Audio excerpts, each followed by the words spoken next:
Deixa eu desligar o celular. Eu ponho no modo avião. Obrigada, Simone.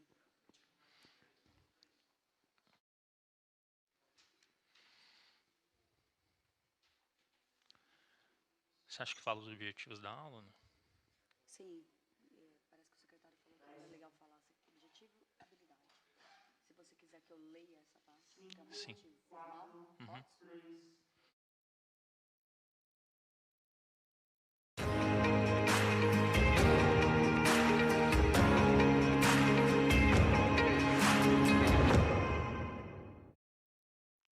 Olá, alunos da primeira série do ensino médio. Sejam bem-vindos a mais uma aula de tecnologia. Eu sou a professora Juliana e estarei lendo os chats de vocês. Então, por favor, foquem na aula e mandem as mensagens pertinentes à aula. Tudo bem? Então, hoje, a nossa aula tem como objetivo reconhecer os elementos de uma narrativa, subsidiar a elaboração de uma narrativa digital. As habilidades são compreender, reconhecer narrativa digital como uma possibilidade para expressar sobre sua aprendizagem, elaborar narrativas digitais sobre tema relacionados à aprendizagem de algum tema escolar. E para isso a gente tem hoje o professor Wilson. Seja bem-vindo, professor. Olá, alunos, boa tarde, tudo bem? Nós vamos falar um pouquinho sobre narrativas digitais. Na verdade, é uma aula que continua aquela primeira aula, que nós falamos um pouquinho sobre alguns temas, e a gente pretende avançar nesse assunto, né? Então, o conteúdo que a gente vai abordar hoje é basicamente assim. Toda boa história, ela tem que ter alguns elementos, né? A gente vai falar um pouquinho sobre o roteiro de vídeo entre o cinema e a radionovela, qual é a semelhança, né? O que a gente tem em comum.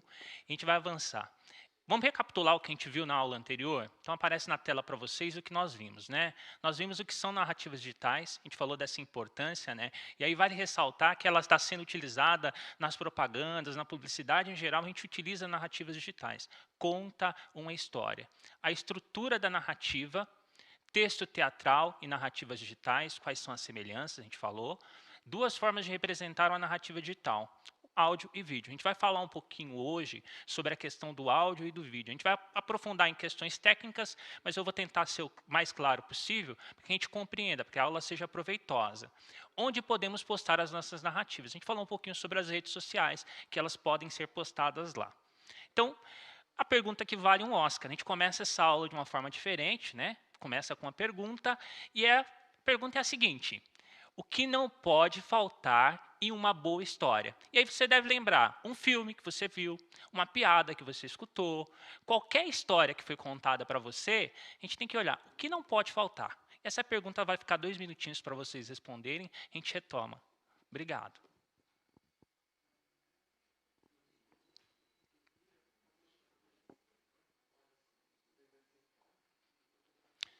Tinha alguém sinalizando para mim, não tinha?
Muito bem, alunos. Bastante interações, isso é legal, significa que vocês estão atentos na aula.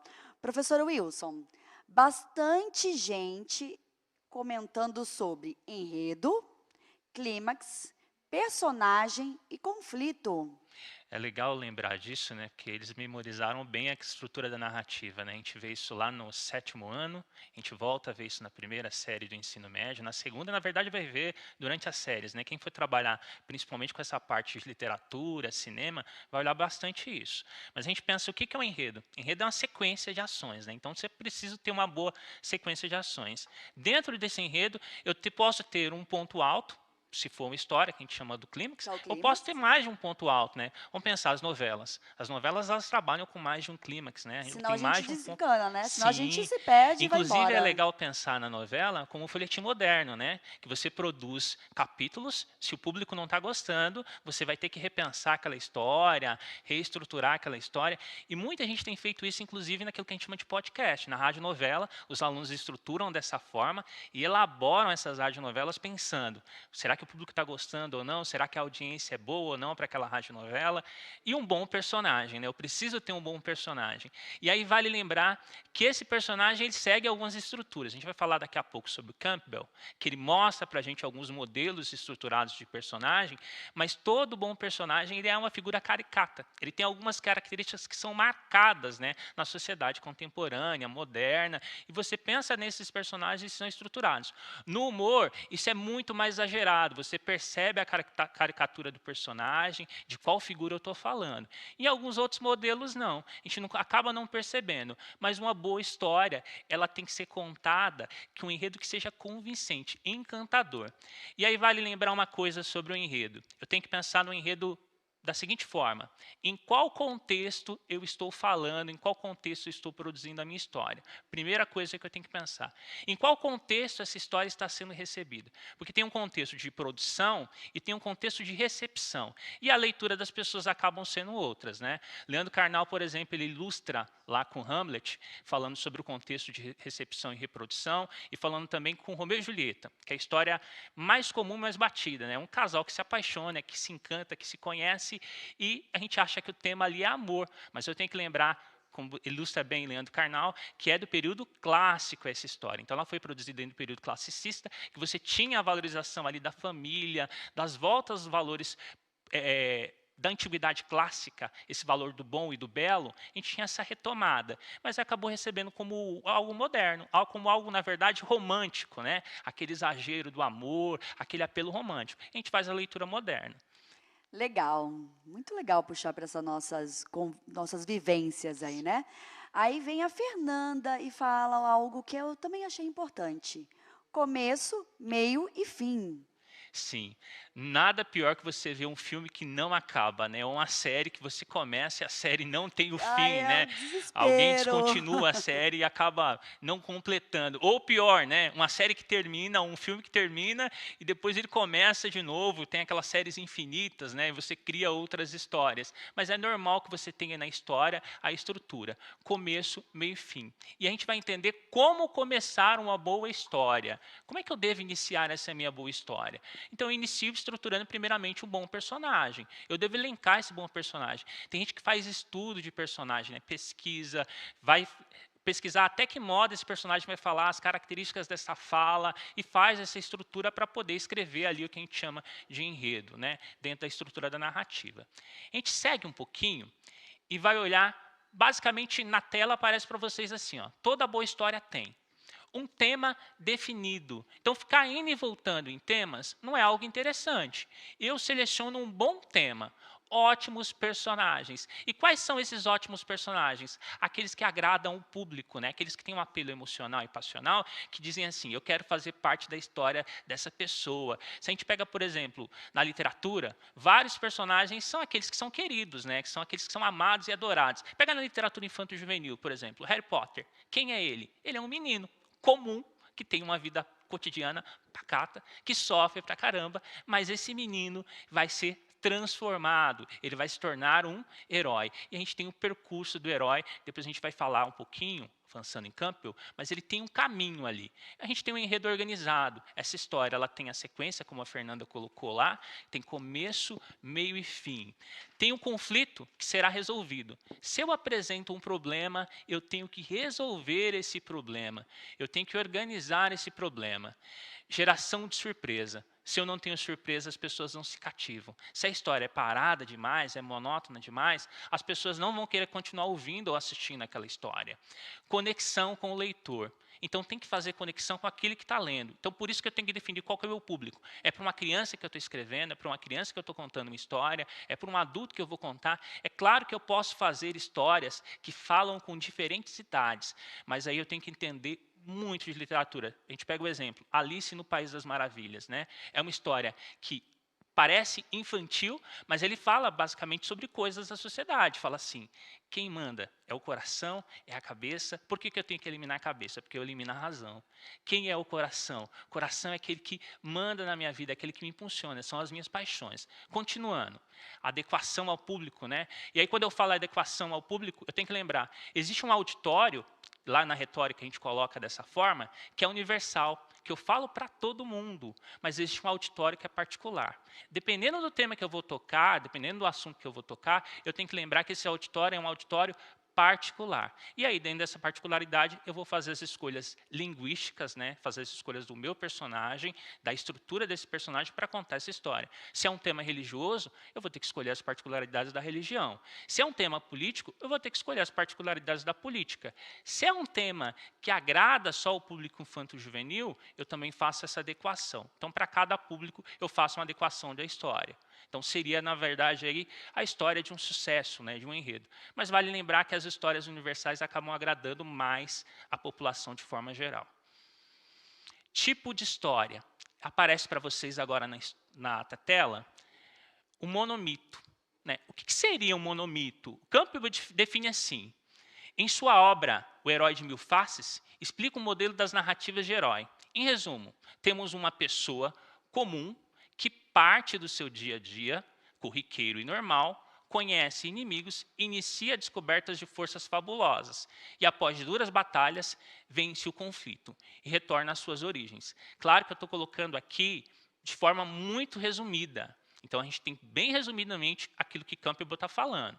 Se vocês quiserem aprofundar, é um livro que eu aconselho ler para quem quer trabalhar com cinema. Na verdade, é uma indicação de leitura. Quem vai trabalhar com cinema, trabalhar com herói, inclusive a Disney, ela utiliza essa mesma estrutura do herói, né? Você tem um modelo do herói. Então, alguém que parte do lugar comum, dá para a gente lembrar. Quem será que partiu do lugar comum? Alguém que inicia sua jornada buscando uma transformação. Será que tem alguém que lembra isso? O próximo slide realmente é um chat, é a participação. Qual história você lembra que possui uma estrutura semelhante? Alguém que é um herói, que parte de um lugar comum e que realmente transforma a sua vida e é capaz de transformar a vida de outras pessoas. 2 minutinhos para vocês responderem.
Legal, pessoal. Olha, professor, vários filmes interessantes. Moama, Homem-Aranha, Superman, Doutor Estranho e o meu preferido, Harry Potter. Esses estão certos? Tem mais, mas fala esse por enquanto. Estão corretos, sim. Só o Doutor Estranho que a gente tem que chamar a atenção, porque basicamente ele não é só um herói, né? É alguém que sofreu uma fatalidade, que teve a sua vida interrompida, que era uma vida de sucesso, né? Ele já tinha sucesso. Era um cirurgião que operava, tinha sucesso, e aí ele esse sucesso interrompido. Eu não vou dar spoiler, né? Senão a gente conta a história toda, né? Quase que eu dei. Corta o Mas microfone. não pode dar spoiler. Mas a gente vai pensar na estrutura do herói, aquele que é comum, aquele que é corriqueiro e sai dessa vida comum. E aí outros exemplos, né? Eles acabaram colocando aqui o Batman, né? O Batman, na verdade, ele tem a vida interrompida por uma fatalidade. E ele não é um herói, ele é um anti-herói, né? Ele não segue o modelo padrão do herói, né? Tanto é que o Batman ele tem alguns momentos requinte de crueldade, né? Ele usa da violência não só para fazer o bem, mas para provocar um certo tipo de mal contra os seus inimigos, né? A gente tem um modelo ali do anti-herói também. E aí tem o Percy Jackson, que a gente pensa no herói, né? Na verdade, uma releitura dos modelos gregos de herói, né, essa adequação para os tempos modernos. Você tem um adolescente que é filho, né, de um semideus, na verdade de um deus, desculpa, é um semideus, filho de um deus, e a gente tem vários outros heróis aqui que eles colocaram. O Superman, né, que é um ser de outro planeta também, que eu não sei se encaixa nesse modelo de herói, né? O Superman já nasceu com poderes feitos, formados, mas segue esse modelo do herói. Então a gente tem essa adequação. A gente segue pensando nesse modelo e a gente vai outro tipo de história, né? O inimigo público, que a gente tem o modelo do herói, aquele que parte de um lugar comum, mas a gente tem o inimigo público, né? Que é uma força, na verdade, opressora, real e imaginária, que precisa ser combatida. O autor aponta o inimigo, o autor aponta o inimigo e leva pessoas a combatê-los. Esse tipo de história segue algumas regras. Dá para lembrar que a gente vive um momento que a gente tem um inimigo público, né? Que é um inimigo comum. Invisível, isso que é o pior, né? Sim, invisível, que tem várias pessoas que estão atuando realmente para combatê-lo, né? A ciência, na verdade, no mundo todo, está atuando de forma conjunta para combater essa doença, né? Não só a ciência, né? Mas a gente tem outras pessoas que também atuam, né? Se a gente for pensar assim, os professores que estão em casa agora trabalhando, estão atuando para combater essa doença. Então a gente tem outras pessoas, né, que estão organizadas ali. Os alunos também estão atuando, né? Os que ficam em casa, obedecem às regras da Organização Mundial da Saúde, eles estão atuando para combater essa doença. A gente tem essa organização dentro disso, né? E aí a gente tem algumas regras, né? Quem não é por nós está contra nós. Em algumas histórias a gente usa essa regra, né? Quem não é por nós está contra nós. Você não é culpado. Você não é um deles.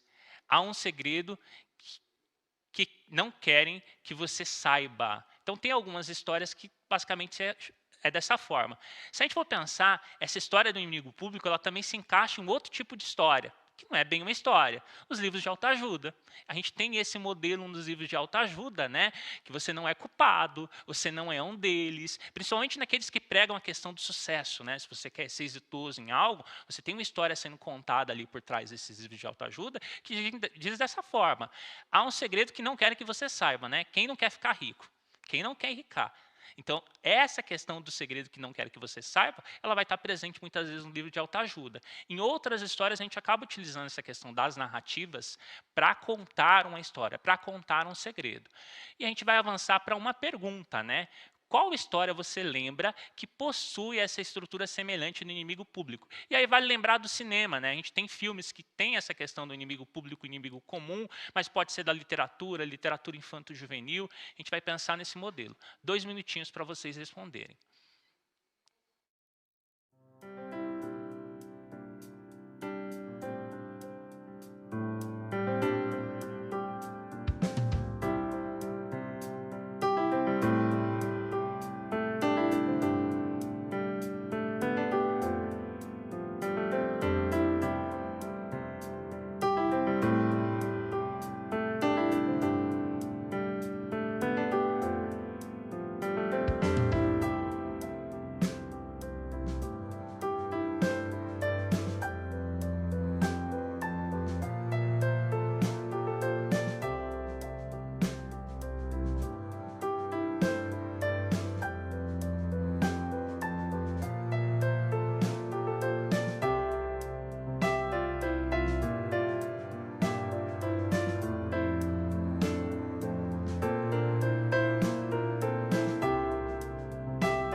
Isso aí, galera. Muito bem. Professor Wilson, vários aqui, ó. Coringa, Stonks, Star Wars, Vingadores, Jovens Titãs e Arlequina.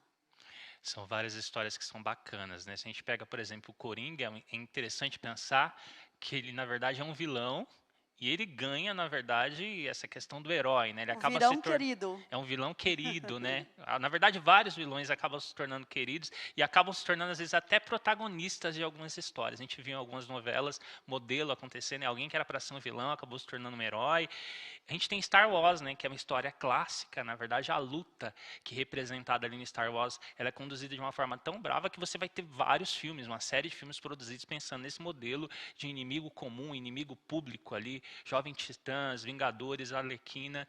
E a gente segue um pouquinho pensando nessa questão do modelo de herói para pensar, que história eu vou contar? Qual que vai ser o meu modelo de história? Tem vários, na verdade se a gente pesquisar na internet, modelos de narrativas digitais, modelos de histórias. A gente vai ter várias estruturas, né? Eu coloquei duas aqui, a gente pode ter umas 7, 8 modelos de histórias para seguir. Mas esses são modelos para a gente pensar qual modelo de história eu pretendo contar, qual modelo de história eu pretendo narrar. Inclusive, quando eu vou contar a minha vida, ou vou contar algo sobre a minha vida, eu vou produzir uma narrativa digital sobre a minha vida, vou produzir um currículo, eu tenho que selecionar qual história eu vou contar da minha vida. Eu vou contar só os aspectos tristes, né? Pensando naquilo que foi trágico na minha vida, eu vou pensar naquilo que realmente me fez superar aquilo que eu deveria superar e seguir um modelo de herói. E a gente tem que pensar qual que o modelo é o seguido, né? Porque a gente muitas vezes pensa na pessoa só no momento que ela está no topo, que ela chegou lá. Mas não dá para seguir o modelo daquela pessoa que está no topo, né? Ela alcançou aquele êxito, está no topo, mas ela teve um caminho ali que foi percorrido. E qual o caminho que foi percorrido? A gente tem que olhar esse percurso, esse caminho que foi seguido. O roteiro. A gente vai falar um pouquinho agora sobre o que é importante contar em uma narrativa. Então aparece na tela para vocês o seguinte: o roteiro ele é um guia que, tanto para as produções em vídeo e em áudio, auxiliará a contar a história. De modo geral, o roteiro, seja para o teatro, cinema ou produções de áudio, é dividido em 4 partes. Então a gente tem as partes do roteiro: cabeçalho, ação, diálogos e transição. Na verdade, tudo que a gente faz na nossa vida, até estudar, ela segue um certo roteiro, né? É a nossa aula, né, Sim. professor? E é um perigo viver de improviso, né? Se a gente pensa assim, eu vou planejar para estudar. O aluno que está pretendendo fazer o vestibular, né? Ele vai seguir o improviso ou ele vai roteirizar aquilo que ele pretende para a vida dele, né? Ele vai pensar, tudo bem, eu quero estudar em uma universidade pública, no estado de São Paulo. Por que eu tenho que fazer? Além de me matricular ou fazer inscrição lá para fazer o vestibular. Tem um caminho, né? Eu tenho que estudar, eu tenho que me planejar, eu tenho que pensar qual que é a minha potência, aquilo que eu sou bom. Então, eu vou me adequar, pensar no meu projeto de vida dentro daquilo que eu sou bom. Qual que é a minha deficiência que eu tenho que suprir. Isso eu tenho que roteirizar. Então, o roteiro ele não serve só para o cinema e para o teatro. Ele é importante para o cinema e teatro, mas um roteiro para a vida, quando a gente pensa em roteiros de estudos, né? Eu vou pensar em um roteiro para poder estudar. Estou com dificuldade em língua portuguesa. Então, o que eu não sei em língua portuguesa? Vou ter que me organizar. E essa organização é importante também para o dia a dia, para o cotidiano. Principalmente no momento que a gente vive agora, que a vida, na verdade, é feita basicamente do improviso, né? A gente tenta improvisar o dia o dia todo, mas a gente tem que pensar na estrutura do roteiro. E ele segue, né? A gente tem um exemplo na tela de vocês, a gente não vai ler, é só para a gente olhar, né? Esse roteiro, em cima dele, antes do que está escrito cena 1, a gente tem lá o cabeçalho. Então, ele está definindo qual que é o lugar, onde as pessoas estão. E a gente tem, a partir disso, a descrição da cena, que a gente chama de ação. Então, a gente vai ter essa descrição da cena, a ação, e só posteriormente vai entrar o diálogo. Então, ele segue essa estrutura. O cabeçalho, ele serve para introduzir a cena, né? Então, ele é marcado com a parte interior ou exterior. Por que interior ou exterior? Eu tenho que saber quando eu vou posicionar principalmente as câmeras, e pensando na questão do áudio também, que tipo de luz eu vou usar. Se eu estou usando no interior, eu tenho que pensar em iluminação artificial. Como é que eu vou adequar essa iluminação para ela ser a luz do cinema, né? Aquela luz que preenche a cena. Então, quando a gente pensa em cinema, a gente pensa em luz de 3 pontos, né? A luz do fundo, para dar uma marcação do contorno do corpo, uma luz lateral, para preencher 70% do rosto, né? Ela está mais próxima, ela é um pouco mais forte, e uma outra luz para preencher o contorno. Senão a gente fica com a cara do panda, né? A marquinha do panda. Se a luz só vem de cima, essa região dos olhos, ela acaba ficando mais escura, né? Se a luz vem de baixo, eu dou aquela impressão da luz do terror, né? A iluminação marcando o rosto, iluminando os contornos da face, mas aquela luz de terror. Então é importante a composição da iluminação nessa hora. E aí onde eu marco também, na introdução, que tipo de luz eu vou ter, qual que é a locação que eu vou fazer minha cena, qual equipamento eu vou selecionar, tudo isso está relacionado ao roteiro. A localidade. Então, se é dentro da casa, ou se é fora da casa, se tem um momento de transição, também essa localidade em alguns momentos aparece. A gente tem que tomar cuidado que muitas vezes quem está atuando não gosta de excesso de informação, gosta da liberdade. Mas para o diretor é extremamente importante essa parte da marcação da cena, o que eu vou fazer, como eu vou organizar, né? Tempo. Quando se passa essa narrativa? É de dia ou de noite? Em qual década? Né? Se atualmente ou antigamente. É importante pensar nisso para não ter problema de continuidade na história. Né? Você está contando uma história que se passa em 1920 e, de repente, uma personagem saca um celular do bolso. Isso não vai fazer parte da história, a não ser que você queira remeter a algo cômico, engraçado, ou você esteja escrevendo algo tipo parecido de Volta para o Futuro. Né? Então, pensando em um filme assim, dá para colocar realmente. Mas uma história normal, que você quer ter uma precisão histórica, a gente tem que pensar nos adereços, na questão do figurino.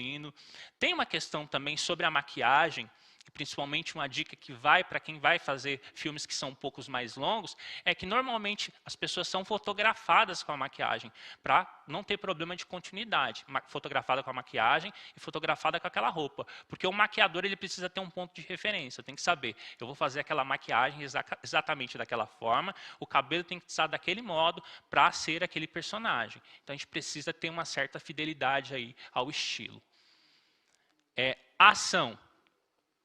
É a descrição do que ocorre na cena. Né? A gente tem um exemplo lá. Ao levantar o pano, Pedro, o copeiro da casa, espana os móveis. Alguns momentos depois, ouve-se uma campainha elétrica. Ele vai à porta do fundo e olha para fora.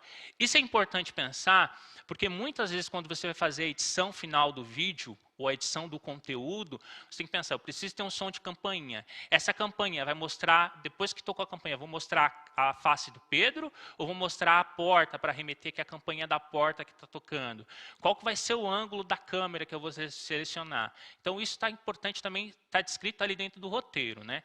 E a gente tem o diálogo, que pode ser, na verdade, a gente viu na outra aula, que pode ser o diálogo, o monólogo ou a parte. Diálogo quando é a conversa entre dois personagens. Monólogo quando é um personagem falando sozinho. O à parte é quando o personagem interage com outras pessoas. Em produção do YouTube, as pessoas têm colocado, na verdade, um outro personagem que está fora da cena. Também isso é interessante para manter, na verdade, a audiência do público. Né? É como se você estivesse falando com o público e ele responde. Faz perguntas genéricas, né, que qualquer um é capaz de responder, ou que as pessoas vão pensar daquela forma, né? E a gente tem essa retomada do personagem responder naquela pergunta que é genérica. Ele não aparece na cena, mas ele está lá conversando. A voz dele aparece muitas vezes. Roteiro para vídeo. É importante pensar algumas coisas. Aparece na tela para vocês sobre o vídeo. O vídeo pode nos proporcionar uma imersão na cena, naquilo que está acontecendo. Para que isso seja possível, fique atento à seleção do posicionamento da câmera, a quantidade de frames, ISO e resolução. O que são os frames? Né? São os quadros por segundo. Se eu vou contar uma história no cinema, normalmente ele é contado em 24 quadros por segundo, que é o padrão utilizado tanto na Inglaterra quanto nos Estados Unidos. Né? Você tem 24 quadros por segundo. O que acontece nesses 24 quadros? Se eu tenho um movimento muito rápido, esse movimento ele vai trazer uma mancha, né? A gente chama de blur, né? Vai ficar um pouco desfocado ali na tela. Você tem esse movimento. 30 quadros por segundo, que fica muito próximo daquilo que o olho humano é capaz de captar, 60 quadros por segundo ou 124 quadros por segundo. 60 quadros por segundo eu consigo fazer, por exemplo, já uma câmera lenta, né? Eu consigo esticar esse vídeo, esticar o tamanho desse vídeo e fazer com ele uma câmera lenta. Tem uma coisa importante que eu coloquei para vocês, que a gente pensa de qualidade de imagem, a gente sempre olha para a quantidade de pixels que o meu celular tem. Isso não é o que é importante. Na verdade, o que vai relacionar com a qualidade do seu celular, a primeira coisa é o ISO. O celular, embora seja uma coisa moderna, ele não substitui a qualidade de uma câmera profissional. Por quê? A câmera, ela tem um sensor. Esse sensor, normalmente ele é grande na câmera. Ele capta a luz, né? Na verdade, ele é fotossensível, ele reage à luz, ele transforma essa luz em imagem. É o que os nossos olhos, na verdade, fazem, né? Reflete aquela luz e transforma essa luz em imagem. Quanto maior o sensor, maior a capacidade de captar a imagem. Se o sensor é pequeno, essa capacidade de captar a imagem fica prejudicada. E aí, como é que eu melhoro a minha imagem? Iluminação. O grande segredo para se melhorar a imagem com o celular é a iluminação. E aí você pensa na iluminação de 3 pontos, né? Uma luz na lateral, uma luz um pouco mais à frente, né? E uma luz de fundo para fazer o preenchimento do contorno. Se eu não tenho essa iluminação, eu tenho que aproveitar a luz do dia, né? Meio-dia é o sol mais adequado para fazer essa luz, né? Essa iluminação. Claro que durante o dia eu vou ter lá um movimento de luz, só que eu devo tomar cuidado com algumas questões também da iluminação. Se eu tenho muita luz, essa imagem ela fica super exposta, né? A imagem fica com aquele borrão branco, ela fica estourada. Se eu tenho pouca luz, essa imagem ela fica sobreexposta, né? Então eu tenho superexposição e subexposição. A gente vai olhar um pouquinho no quadro que segue. Aparece na tela para vocês 2 imagens. A primeira imagem, ela foi tirada no escuro. Então a gente tem aí, o ISO, na verdade, ele está aí no máximo, né? Ele foi colocado no máximo, em torno de 3.200, né? Você foi programado lá, o ISO no manual, o celular faria isso sozinho. E aí o que acontece quando o celular faz isso sozinho? Ele deixa essa imagem granulada, ele torna essa imagem granulada. E ele acaba perdendo um pouco de qualidade. Então, se você ampliar essa imagem muito mais, você vai ver que ela tem alguns pontinhos, que é a luz tentando chegar até o sensor. Eu abro muito o sensor. Na outra imagem do lado, eu tenho uma mão que foi tirada com a câmera no automático. Essa câmera ela regulou a luz, né? Embaixo a gente tem uma sombra no canto, a gente vai falar um pouquinho, que é uma sombra dura, né? Porque a luz ela estava no teto, ela refletiu essa sombra que marca na parede. Quando a gente está fazendo vídeo, a gente não quer sombras duras, né? Porque normalmente ela marca e ela é um foco de atenção para quem está vendo ali o seu vídeo, né? O fundo desfocado é o ideal, a questão de iluminação de fundo também é o ideal, para que o foco seja a personagem. Então, uma boa iluminação ela marca isso. E só para ilustrar, planos e movimentos. Quais são os planos que a gente falou na outra aula? A gente falou sobre o primeiro plano, que é o do ombro para cima, plano médio, da cintura para cima, plano americano, do joelho para cima e plano detalhe. Então, esses planos são o que a gente escolhe quando a gente está filmando um personagem. A gente faz essa questão da escolha do plano para focar um personagem. E a gente tem o movimento, né? Plano e corte plano, um personagem filmado de costas. Não tem quando a gente está simulando um diálogo, que tem a conversa, e aí aparece o rosto do personagem e só a silhueta, né, só as costas do outro personagem, isso é utilizado no diálogo, né? Então a gente tem essa questão do diálogo. Normalmente quando a gente faz com 2 câmeras fica interessante, né? Que eu foco no personagem que está falando e faço o corte para o outro personagem. A gente consegue fazer o corte, né? Exemplo, aqui a gente está utilizando para gravar essa aula 2 câmeras, né? Ora uma câmera me filma, ora a câmera filma a professora Juliana. E a gente tem esse corte, a gente tem esse movimento de câmeras para fazer esse movimento dentro do que a gente chama de cinema, né? A gente agora tem um plano aí que a gente chama de plano aberto, né? Ele está todo focado em todo o cenário que a gente está utilizando aqui para filmar essa aula. O zoom, ele serve para aproximar ou afastar algo. E aí a gente tem a panorâmica, que ela vai de um eixo para o outro, e a subjetiva, que representa os olhos do personagem. Tem pessoas que contam história, inclusive, da visão subjetiva, né? Dá para você contar o seu dia a dia segurando a câmera e você filma esse movimento do dia a dia utilizando, basicamente, a câmera que você está filmando, focando todo o cenário. Você não aparece na cena, é um olhar subjetivo. Em alguns jogos em primeira pessoa, o que a gente tem lá é a visão subjetiva, né? A visão subjetiva do personagem. Então, você age como se fosse o personagem ali na história. Dicas de iluminação. Use a luz solar, se possível. Em caso de iluminação artificial, escolha lâmpadas da mesma temperatura. Eu sei que eu estou falando temperatura e pode parecer difícil, mas basicamente eu tenho que escolher assim, lâmpadas da mesma cor. Lâmpada branca com lâmpada branca, lâmpada amarela com lâmpada amarela. Então eu seleciono lâmpadas com a mesma cor. Se eu entender um pouco de temperatura, na embalagem da lâmpada, aparece lá escrito assim, um número em kelvins, né? Aí o próximo à luz solar é uma temperatura de 5.800, né? A gente tem luzes que reproduzem essa temperatura com maior fidelidade, então a gente tem iluminação que ficam mais fiéis ao real, mas normalmente a gente consegue chegar a um número aproximado com aquelas lâmpadas de casa a 5.800. Ilumine ao menos em 3 pontos, né? Eu falei dos 3 pontos, né? Para evitar aquela sombra que eu chamo de sombra dura, que fica marcada na parede, né? Você aparece aquelas sombras que a gente chama de sombras duras. Caso a sua ideia seja fazer uma animação estilo stop motion, você deve criar um cenário já iluminado na parte superior e nas laterais. Então você pode criar uma caixa de luz, de repente, que você coloca algo para quebrar um pouco essa luz e iluminar. Tem uma coisa interessante, quando as luzes são filmadas em céu aberto, né? Como é que eles fazem para não ficar essa sombradura, não ficar essa marcação dos olhos de panda? Eles usam os rebatedores, né? Então é comum em fotografia você utilizar algo para rebater a luz. Resolução, a gente vai falar um pouquinho. HD, que é a resolução comum, é de 1080 e 720p. A gente ouve falar que é 720p. Full HD 1080p, que é o comum nas câmeras, desculpe, comum nas telas dos celulares, né? A maioria dos celulares eles reproduzem agora em 1080p e a maioria dos televisores, né? E a gente tem o modelo 4K. Mas é interessante pensar que o nosso olho humano ele capta, na verdade, 1080p. Esse 4K são os detalhes, algumas cores que são mais aprofundadas. E interessante também pensar, se eu pego uma imagem que é gravada de 720p e estico ela para 4K, essa imagem ela perde qualidade. Lá no YouTube tem a opção, né? Eu vou selecionar qual é a qualidade que eu vou ver o vídeo. Essa qualidade ela vai dizer qual é a quantidade de dados que está sendo enviados. Então, se eu vejo uma qualidade menor, eu gasto menos dados, mas eu perco em detalhes. Então, isso também vale para a reprodução. E a questão da música, que é o tópico final que a gente vai abordar, né? Música incidental. É aquela música de fundo, na verdade, que fica. É a música que está acompanhando, na verdade, a gente chama de trilha sonora. É a música de fundo da sua história.